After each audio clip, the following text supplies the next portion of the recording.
ఎవరైనా సరే ఆరోగ్యంగా ఉండాలంటే శుభ్రత పాటించాలి. మరి శుభ్రత కావాలంటే ఎలిం ప్రొడక్ట్స్ వాడాలి. అందరికీ నమస్కారం. కోటా శ్రీనివాసరావు గారు నా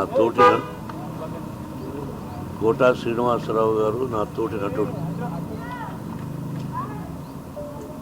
ఆయన అకాల మరణం చెందిన రోజున నేను హైదరాబాద్లో లేను. దాదాపు ఒక 1000 మైళ్ళ దూరంలో ఉన్నాను. అది తెలిసి దిగ్భ్రాంతి చెందాను. అంటే కన్నప్ప సినిమా రిలీజ్ అయిన రోజున ఫోన్ చేసి, ఏమయ్యా చాలా బాగుందంట, మేము ఒకసారి ఏమయ్యా అనుకుంటుంటాం. మోహన్ బాబు గారు మిమ్మల్ని ఏమయ్యా అన్న పర్వాలేదా అంటుంటాడు. దాందేముంది కోట, ఈరోజు సంబంధం కాదు మంది బిడ్డకు మంచి పేరు వచ్చింది, నీ ఆశీస్సులు నువ్వు చూద్దు అయ్యే సినిమాను కూడా చెప్పాను. ఆ తర్వాత ఈ సంఘటన జరిగింది. మా ఇద్దరిది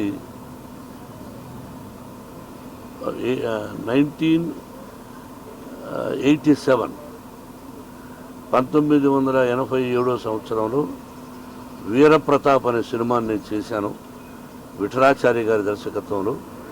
దానిలో మాంత్రికుడి వేషానికి పిలిపించి గెటప్ వేసి ఆ పిక్చర్లో మెయిన్ విలన్గా అవకాశం ఇచ్చాను.